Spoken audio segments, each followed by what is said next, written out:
All right, Zan, this first one should come as no surprise to you. That's going to be the crazy week in Fortnite we saw. I'm going to now talk about 4 different stories fast and how my mental works when it comes time for this show. I often just vent in your direction about the things I get to cover in videos, and I say get to cover, but also when it comes to the Fortnite scene, the hecticness, the craziness. I hope that years from now, people look back and realize how crazy the Fortnite pro scene is. So the first event happening this past week was the Tfue trend. It was actually started by American Dad Live and then definitely sparked in the Fortnite scene by a guy like Tfue. Yep. You already know what I'm talking about. Of course. That being the naked bathroom selfies. And I say naked because we didn't see anything.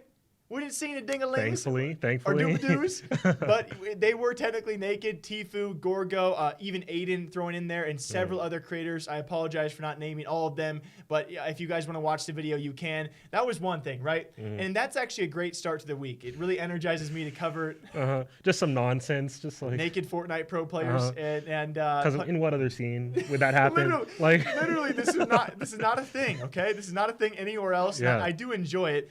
As long as it's appropriate. Well, and I don't want to go anywhere deeper. Okay, we're gonna keep on talking about some other hectic things. That being SerpentAU, a Fortnite player and creative on the YouTube scene, for 540 plus K subscribers, 34 plus million views. He was actually outed this past week for using macros, which is breaking rules, technically cheating, and his own teammate and owner of Overtime, GG, actually exposing him eventually. It would actually first come out he was exposed. Then he had his own response video. People thought, oh, maybe he's not guilty. And then his own teammate finally came out and said, yeah, from the very start of all of this, he was macroing. So tens of thousands of dollars earned from macroing. That's not great. I mean, I appreciate the integrity it took to come forward after the fact, but I mean, maybe do that a little earlier before the tens of thousands of dollars get itself, like, you know.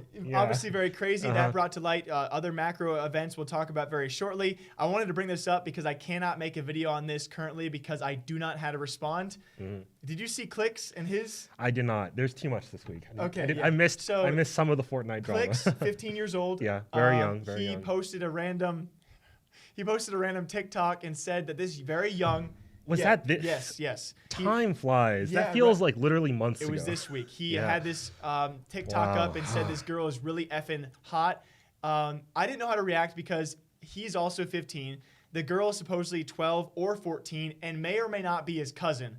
The weird part is he is affiliated with an esports organization. He is saying this very, very young girl is effing hot, even if she is or is not his cousin. I'm not. That's all I'm gonna say.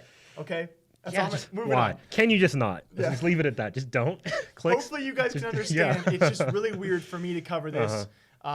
Anyway, very lastly as well, speaking of macro, and we actually had Zayt, another NRG affiliated Fortnite pro player, now accusing a handful of pro players, including Tfue, 3 separate times of also using macros, going on to state he's not going to be banned for it, though, because he's Fortnite's biggest streamer. And that's all I got for you, Zan. That was Fortnite's crazy week. That's all? I don't necessarily need a response from you on that to wrap it up.